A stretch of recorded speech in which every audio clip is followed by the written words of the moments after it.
મહેસાણા જિલ્લાના ઊંઝાના શારદાબેન પટેલે અંબાજી મંદિરમાં દર્શન પહેલા જ કરુણ મોત નીપજ્યું છે। તેઓ પોતાના મોટા દીકરા અને વહુ સાથે માતાજીના દર્શન માટે આવ્યા હતા।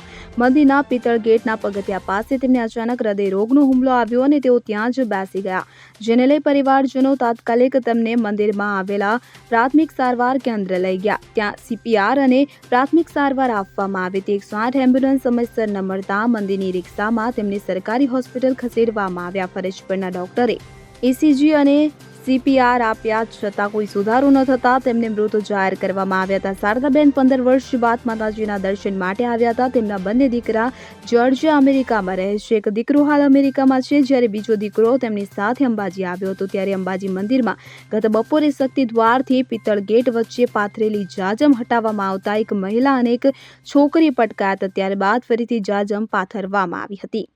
અરવિંદ અગ્રવાલ સાથે CN24 ન્યૂઝ। હવે જુઓ દેશ દુનિયાની તમામ ખબરો તમારી આંગળીના ટેરવે। ઉઠાવો મોબાઈલ અને Google Play Store પરથી ડાઉનલોડ કરો અમારી CN24 ન્યૂઝ મોબાઈલ એપ।